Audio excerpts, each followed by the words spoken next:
থাকতে তাই এই মাসটার নাম রাখা হয়েছে মুহররম, আরবি মাসের প্রথম মাস। বাংলার যেমন বৈশাখ মাস প্রথম মাস, ইংরেজির যেমন ইংরেজি জানুয়ারি মাস প্রথম মাস, তেমন মুহররম মাসটা আরবির প্রথম মাস। বলেন সুবহানাল্লাহ। এটা হচ্ছে মুহররমের বিষয়। আসুন নাম্বার 2 নম্বর বিষয় হচ্ছে আশুরা। আশুরাটা কি? আশুরা ওই 10 তারিখে যেমন কারবালা হচ্ছে, একটা দুঃখের ঘটনা আছে, মর্মান্তিক ঘটনা আছে, কিছু খুশির খবর আছে। ওই দিনে আল্লাহ পাক আমাদের বাপ আদি পিতা আদম আলাইহিস সালামের দোয়াকে কবুল করেছিলেন। বলেন না সুবহানাল্লাহ। এ নওজওয়ানেরা, তরুণেরা, এ নবী পাকের পাগলেরা, এ বর্তমান জেলার যুবকেরা, আব্বা জানেরা, শুনে দিন, আল্লাহ নবী হযরত আদম আলাইহিস সালাম তিনি একটা ভুল করেছিলেন, অন্যায় করে ফেলেছিলেন। আল্লাহ পাক তাকে দুনিয়ার জমিনে পাঠিয়ে দিলেন। এই ওয়াজ আপনাদের জানা আছে, পুরাতন ওয়াজ। কিন্তু আদম নবী আল্লাহর কাছে দোয়া করলেন, একদিন নয়, দুদিন নয়, 300 বছর ধরে আল্লাহ তার দোয়াকে কবুল করলেন না। হঠাৎ একদিন নবী আদম আলাইহিস সালামের মনে পড়ে গেল, জান্নাতের দরজায় আমি একটা নাম দেখেছিলাম।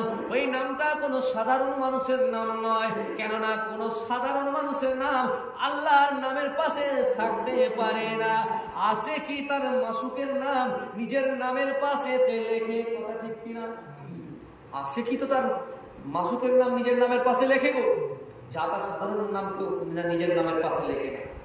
এ নওজওয়ানেরা, নবী আদম আলাইহিস সালাম হঠাৎ একদিন আল্লাহকে বললেন, এ রব্বুল আলামিন, আল্লাহ আমি দেখেছি লা ইলাহা ইল্লাল্লাহু মুহাম্মাদুর রাসূলুল্লাহ একটা নাম লেখা আছে। এই মুহাম্মদ কি আমি জানি না, তবে এতটুকু আমি জানি, ইনি হলেন আপনার পেয়ারা বান্দা, ইনি হলেন আপনার খুব কাছের মানুষ, ইনি হলেন আপনার খুব মহব্বতের প্রিয় মানুষ। যে ওই নামটা আপনার পেয়ারা নাম যদি হয়, আপনার মহব্বতের ভালোবাসার নাম যদি হয়, ওই নামের ওসিলা করে ও রব্বুল আলামিন আল্লাহ আমি আদমকে কবুল করে নাও, ক্ষমা করে নাও। বলেন না সুবহানাল্লাহ। আদম আলাইহিস সালামের ওসিলা করে আদম আলাইহিস সালামকে আল্লাহ পাক আমার নবী হযরত মুহাম্মদ মুস্তাফা সাল্লাল্লাহু আলাইহি ওয়াসাল্লামের ওসিলা করে আল্লাহ পাক কবুল করেছিলেন, ক্ষমা করে দিয়েছিলেন। সেটা হচ্ছে মুহররমের 10 তারিখ আশুরার দিন। বলেন না সুবহানাল্লাহ। এই মুহররমের 10 তারিখে আল্লাহ পাক আল্লাহ তাআলা ইউনূস নবীকে মাছের পেট থেকে নিষ্কৃতি দিয়েছিলেন।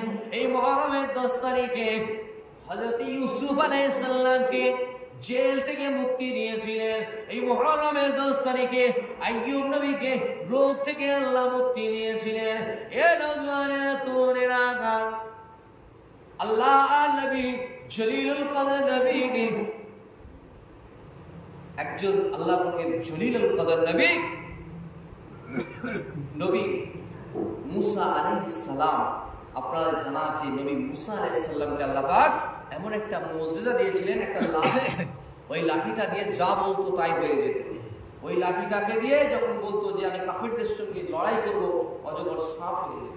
ওই লাঠিটা দিয়ে নিজের ছাগলকে গাছের পাতা খাওয়াবেন, লম্বা হয়ে গেল, আকসি হয়ে গেল, গাছের পাতা পেড়ে পেড়ে খাওয়াতেন। তো এই নবী মুসা আলাইহিস সালামকে একদিন ফিরআউন তাড়া করল। এই নওজওয়ানেরা, তরুণেরা, অনেক লম্বা আলোচনা, আমি সামান্য ছোট ছোট করে মূল বিষয়টা আপনাদেরকে বোঝাতে চাইছি। নবী মুসা আলাইহিস সালামকে ফিরআউন তাড়া করতে লাগলো। নবী মুসা আলাইহিস সালাম ফিরআউনের কবল থেকে বাঁচার জন্য দৌড়াতে লাগলো। এমন একটা সময় এলো, সামনে নীল নদ, পিছন দিকে ফিরআউন ধরে ফেলবে, পাকড়াও করে ফেলবে। এমন সময় আমার আল্লাহ বললেন, এ নবী মুসা, তুমি লাঠিটা নীল নদের মধ্যে রেখে দাও।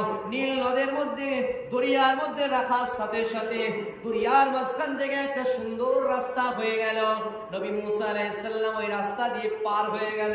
ফিরআউন ভাবছে আমি ওই রাস্তা দিয়ে চলে যাব, ঠিক মাঝ বরাবর গেল। হযরত মুসা আলাইহিস সালামকে আল্লাহ হুকুম করে দিল, এ নবী মুসা আলাইহিস সালাম, লাঠিটা এবার তুলে নাও। লাঠিটা তুলে দিল, সঙ্গে সঙ্গে দরিয়াটা সমান হয়ে গেল। ফিরআউন দরিয়ার মাঝখানে, নীল নদের মাঝখানে হাবুডু খেতে লাগলো, চিৎকার করে বলতে লাগলো, এ নবী মুসা, একবার আমাকে বাঁচিয়ে নাও, একবার আমাকে সুযোগ দাও, আমি তোমার প্রতি ঈমান আনবো, আল্লাহর প্রতি ঈমান আনবো। কিন্তু আল্লাহ বলল হবে না। ওই দিনটা ছিল মুহররমের 10 তারিখ। ফিরাউনের কবল থেকে নবী মুসা আলাইহিস সালাম নিষ্কৃতি পেয়ে গেলেন।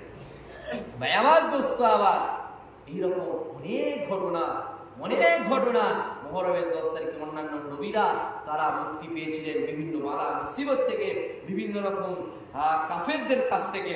এটা হচ্ছে একটা খুশির খবর। এবার যে দুঃখের খবরটা আপনারা জানেন।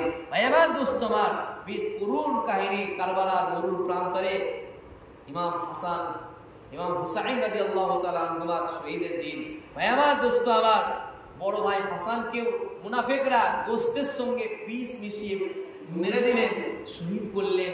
45 বছর বয়সে ইমাম হাসান রাদিয়াল্লাহু তাআলা আনহুমা তিনি ইন্তেকাল করলেন। আল্লাহ সেই জান্নাতের সরদার ইমাম হাসান হুসাইন রাদিয়াল্লাহু তাআলা কত বড় নিয়ামত করেছিলেন শুনে কে দেন। আল্লাহ রাসূল বলছেন, যারা এই দুজনকে ভালোবাসবে তারা যেন আমি রাসূলুল্লাহ আমাকে ভালোবাসে। বলেন সুবহানাল্লাহ। এ নওজওয়ানেরা, তরুণেরা, এ নওজওয়ানেরা, এ নবী পাকের পাগলেরা, আল্লাহ নবী ইমাম হাসান হুসাইনকে কত মুহাব্বত করেন, ভালোবাসেন। আল্লাহ নবী মসজিদে নববীতে খুতবা দিচ্ছেন, ওয়াজ করছেন, আলোচনা করছেন। এমন সময় আল্লাহ নবী দেখতে পেলেন বড় ভাই হাসান ছোট ভাই হুসাইন রাদিয়াল্লাহু তাআলা আনহুমা হুজুরের হাতটা ধরে টুকটুক টুকটুক করে মসজিদ নববীর দিকে হেঁটে হেঁটে আসছে। এমন সময় আল্লাহ নবী খুতবা ছেড়ে দিয়ে ছুটে গিয়ে বড় ভাই হাসানকে একটা কোলে, ছোট ভাই হুসাইনকে একটা কোলে নিয়ে দুইজনকে বারবার চুমা খাচ্ছে। আর সাহাবীদেরকে ডেকে ডেকে বলতে, এ আমার সাহাবীরা, বাবা শুনো, হুমা জান্নাত, বাবারা শুনো, বাবা শুনো, মানা হাব্বাহুমা ফাকাদ হাব্বানি ওয়া মানা হাব্বাহুমা ফাকাদ হাব্বানি। যারা আমার এই কলিজার টুকরা নাতিগুলোকে ভালোবাসবে, আহলে বায়াতকে যারা ভালোবাসবে, তারা আমি রাসূলুল্লাহ আমাকেই ভালোবাসবে। তাহলে ইমাম হাসান হুসাইন রাদিয়াল্লাহু তাআলা আনহুমা হুজুর পাককে মুহাব্বত করা, ভালোবাসা, এটা একটা ইসলামের অঙ্গ। এটা ইসলামের অঙ্গ। ভাই আমার দোস্ত আমার, বড় ভাই শহীদ হয়েছিল গোশতের একটা বিষক্রিয়া থেকে, আল্লাহ তাআলাকে শহীদ করেছেন। বা ছোট ভাই শহীদ হয়েছিল কারবালার দিনে। শুনেন বিস্তার ঘটনা, আপনারা জানেন বিস্তার ঘটনা। আপনাদেরকে শর্ট করে আপনাদেরকে বলার চেষ্টা করছি। কারবালার ওয়াজ বুঝতে গেলে রাজনীতিটা একটু বুঝতে হবে। এখানে রাজনীতির একটা যুদ্ধ হয়েছিল, রাজনীতির একটা ঝামেলা হয়েছিল। তো রাজনীতি তো আমরা কম বেশি সবাই বুঝি, রাজনীতি আমরা সবাই বুঝি, কারণ রাজনীতিতে এখন এত মজা। মৌলী সাহেবরাও রাজনীতি করছে সব ছেড়ে দিয়ে, ব্যবসাদাররাও রাজনীতি করছে, ব্যবসাদার থেকে নায়ক নায়িকা সবাই আজকে রাজনীতি করছে। ভাই আমার দোস্ত আমার, তো এই রাজনীতি নিয়েই শুরু হয়েছিল কারবালার যুদ্ধ। আল্লাহ রাসূল ইন্তেকালের পর খলিফা কে হবে, খিলাফত শাসন কালকে চালাবে, চারিদিকে খোঁজ খবর চলছে। যোগ্য ব্যক্তি কি আছে দেখতে পাওয়া গেল, হযরত আবু বকর সিদ্দিক রাদিয়াল্লাহু তাআলা আনহু আছেন যোগ্য ব্যক্তি। আবু বকর সিদ্দিক রাদিয়াল্লাহু তাআলা আনহুকে খিলাফত শাসন দেওয়া হলো। আর আবু বকর খিলাফত শাসন মানে, যেমন আমরা দেখছি ভারতের প্রধানমন্ত্রী, ইন্ডিয়ার প্রধানমন্ত্রী কে, নরেন্দ্র মোদী, এরকম একটা দেশের মন্ত্রী নয়, গোটা পৃথিবীর বাদশা, পৃথিবীর নেতা। এত ভাগ হয়নি। আজকে দাদুদেরকে জিজ্ঞাসা করেন, মুরব্বীদেরকে জিজ্ঞাসা করেন, আজ থেকে 50 বছর আগে, 60 বছর আগে ভারত, পাকিস্তান, বাংলাদেশ এগুলোই তো ভাগ হয়েছিল না। এরকম গোটা পৃথিবী এখন বর্তমানে 256টা দেশ হয়েছে। তখন গোটা পৃথিবীটা একটাই, মানুষ জানতো গোটা পৃথিবী একটাই দেশ। সেই সময়ে পৃথিবীর বাদশাকে ওমর ফারুক রাদিয়াল্লাহু তাআলা, পৃথিবীর বাদশাকে নেতাকে আলী রাদিয়াল্লাহু তাআলা, পৃথিবীর নেতাকে উসমান জুন নুরাইন রাদিয়াল্লাহু তাআলা। এমন সময় রাসূলুল্লাহ ইন্তেকালের পরে খলিফা হলেন আবু বকর রাদিয়াল্লাহু তাআলা। তিনি চালালেন 2 বছর। আবু বকর রাদিয়াল্লাহু তাআলা পরে আসলেন ওমর ফারুক রাদিয়াল্লাহু তাআলা, তিনি 10 বছর। উসমান জুন নুরাইন তিনি 10 বছর চালালেন। তারপরে হযরত আলী রাদিয়াল্লাহু তাআলা তিনি 6 বছর চালালেন। ওনার বড় ছেলে হাসান রাদিয়াল্লাহু তাআলা তিনি চালালেন 2 বছর মতো। এমন করে খুলাফায়ে রাশিদিনদের 30 বছর চলে গেল। তারপরে উমাইয়া, তারপরে মুয়াবিয়া যুগ, এমন করে তখনও পর্যন্ত কোনো ঝুট ঝামেলা হয়নি, সবাই যোগ্য ব্যক্তির নেতৃত্ব মেনে নিয়েছে। যেমন যখন মুয়াবিয়ার পুত্র এজিদের হাতে শাসনকাল গেল, খিলাফত শাসন গেল, তখনই ঝামেলা শুরু হলো। কারণ তখন কিছু মানুষ তারা বলছে না, আহলে বায়াত একজন আছে, রাসূলুল্লাহ সাল্লাল্লাহু আলাইহি ওয়াসাল্লামের নাতি হুসাইন রাদিয়াল্লাহু তাআলা আনহু একজন আছেন, তিনার বায়াত আমরা মানব, আমরা মানতে পারবো না এজিদের বায়াত। কারণ এজিদের তখন থেকে ব্যাক রিপোর্ট রয়েছে, কিছু মানুষ মানলো, কিছু মানুষ মানলো না, দুটো দলে বিভক্ত হয়ে গেল। ভাই আমার দোস্ত আমার, এজিদ রাষ্ট্র চালাচ্ছেন, খেলাফত শাসন করছেন, এমন সময় কিছু মুনাফিক কুফা থেকে চিঠি লিখতে লাগলো হুসাইন রাদিয়াল্লাহু তাআলা আনহুর কাছে যে আমরা এজিদের নেতৃত্ব মানি না, আমরা তোমাকে নেতা মানতে চাই, তুমি এসো, নেতৃত্ব দেবে, খেলাফত শাসন চালাবে, এই চেয়ারটায় বসবে, এসো। এমন করে হাজার হাজার চিঠি আসতে লাগলো হুসাইন রাদিয়াল্লাহু তাআলা আনহুর কাছে। হুজুর চিন্তায় পড়ে গেলেন, এত মানুষ যখন আমাকে চাইছে তাহলে আমাকে যেতেই হবে, আগে সত্যতা যাচাই করতে হবে, পরীক্ষা করা যায়। তার বড় ভাই মুসলিম বিন আকিলকে পাঠিয়ে দিলেন। এখনকার মতো ফোনের ব্যবস্থা ছিল না, হোয়াটসঅ্যাপ টেলিফোনের ব্যবস্থা ছিল না, একটু যাচাই করে দিল ফোন করে। তখন তো কাউকে পাঠিয়ে খবর যাচাই করতে হতো। মুসলিম বিন আকিলকে যখন পাঠানো হলো, মুসলিম বিন আকিলকে মুনাফিকরা হত্যা করলো, সেখানে মারা গেল। আবার হাজার হাজার চিঠি আসছে ইমাম হুসাইন রাদিয়াল্লাহু তাআলা আনহু। হুজুর আবার কনফিউশনে পড়ে গেলেন, চিন্তায় পড়ে গেলেন যে আমাকে এরা খলিফা নিযুক্ত করতে চাইছে, চলো বেরিয়ে চলো। ইমাম হুসাইন রাদিয়াল্লাহু তাআলা আনহু আহলে বায়াতের মাত্র 72 জন, কিছু ছোট ছোট বাচ্চা, সকলকে নিয়ে চলো হাঁটতে শুরু করলেন। 8ই জিলহজ হাঁটতে শুরু করলেন। এই আমি এলাম মাত্র 2 ঘন্টা 1.5 ঘন্টা সময় লাগলো। এটা তৎকালীন সময়ে যখন গাড়ি ঘোড়ার ব্যবস্থা ছিল না, 2 দিন টাইম 3 দিন টাইম লেগে গেছে। তো ভাই আমার দোস্ত আমার, 8ই জিলহজ আহলে বায়াত 72 জনকে নিয়ে বেরিয়ে পড়লেন। এমন সময় হাঁটতে এখন যেমন আমরা রাস্তায় একটু রেস্ট করি, একটা হোটেল বুক করে, তৎকালীন সময়ে আহলে বায়াতরা তাবু গাড়তেন, রাস্তায় একটু আরাম করার জন্য তাবু বেড়ে গেলে একটু আরাম করতেন।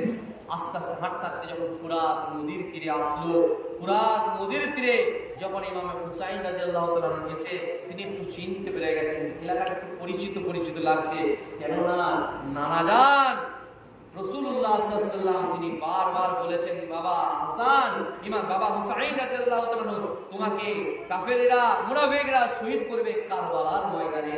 হুজুরের শরীরটা রোগগুলো খারাপ হয়ে উঠছে যে আমি এসে গেছি যেই জায়গায় আমাকে শহীদ করবে। এই জায়গাটার নাম কি? বলে এই জায়গাটার নাম হচ্ছে কারবালা। এ নওজওয়ানেরা, তরুণেরা, এ মুসলমানের ছেলেরা, এ মুরব্বিয়ারা, বাজারেরা শুনে খাইলেন। আহলে বায়াতের 72 জনকে নিয়ে ইমাম হুসাইন রাদিয়াল্লাহু তাআলা আনহু ওই জায়গায় তাবু গড়ে আছেন, একটু আরাম করছেন। কিন্তু মুনাফিকদের কাছে খবর চলে গেল যে আহলে বায়াতের সবাই চলে এসেছে কারবালার ময়দানে।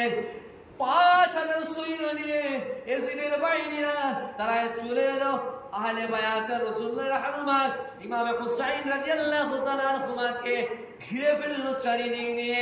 ইমাম হুসাইন রাদিয়াল্লাহু তাআলা আনহু বুঝতে পেরে গেলেন এবার এদের সঙ্গে যুদ্ধ ছাড়া আর উপায় নেই, না হলে আমি আর বাঁচতে পারবো না। বীর বিক্রমে লড়াই করতে লাগলেন। কারবালার ময়দানে যুদ্ধ হচ্ছে, বীর বিক্রমে লড়াই করছেন। ইমাম হুসাইন রাদিয়াল্লাহু তাআলা আনহু অনেক লোক কাফেরকে শহীদ করে দিয়েছেন। ইমাম হুসাইন রাদিয়াল্লাহু তাআলা আনহু ছোট ছেলে একজন আলী আসগার, ওনার পিপাসা লাগলো, মস্কেই করে ফুরাত নদীর তীর থেকে পানি নিয়ে আসা হলো। আলী আসগারকে যখন পানি পান করানো হচ্ছে, এমন সময় কাফেরেরা মুশরিকেরা মুনাফিকেরা একটা তীর নিক্ষেপ করলো। আলী আসগারের গলার শ্বাসনালীরা কেটে চলে গেল, ওই পানিটার ভিতরে গেল না। এ নওজওয়ানেরা, কেমন মর্মান্তিক একটা ঘটনা ঘটেছিল কারবালার ময়দানে। ওই সময় আহলে বায়াতের সবাই একে একে শহীদ হয়ে গেল। ইমাম হুসাইনের সঙ্গে পারছে না একজন নরপিশাচ, তার নাম হলো সিনান বিন জিলজাওজান। তিনি কি করলেন, একটা তরোয়াল নিয়ে পিছন দিক থেকে ইমাম হুসাইন রাদিয়াল্লাহু তাআলা আনহুকে আঘাত করতে লাগলেন। এ নওজওয়ানেরা, কলিজাখানা কেঁপে উঠছে গো।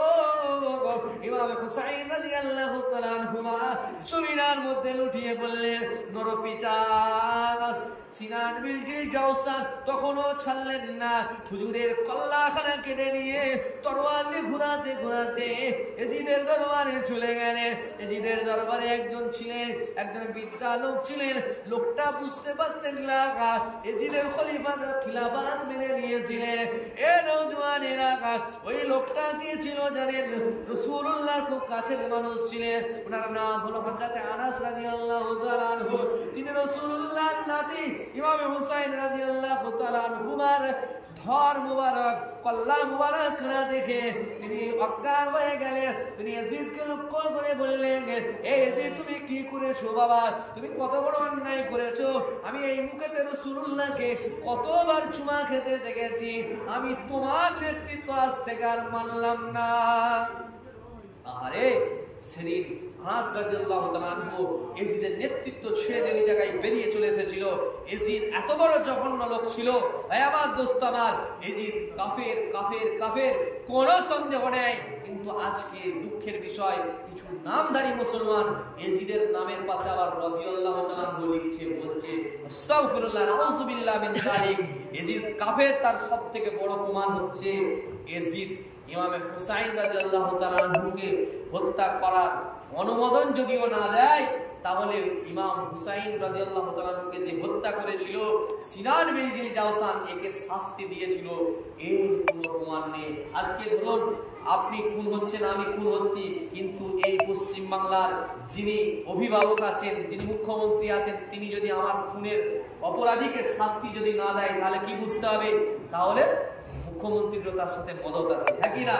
তাহলে এজিদের এতে মদত ছিল। এই জন্য আমরা আহলুস সুন্নাত ওয়াল জামাতের মানুষরা আমরা এজিদকে কাফের বলি। শুধু তাই নয়, এজিদ মদকে হালাল করেছিল, মদ ব্যবসা অনুমোদন দিয়েছিল, এটাও একটা দলিল। এইভাবে অনেক দলিল রয়েছে এজিদ কাফের। তাই আল্লাহ পাক আমাদেরকে এজিদি মুসলমান না করে যেন হুসাইনি মুসলমান করেন। আল্লাহ আমাদের কবুল করেন।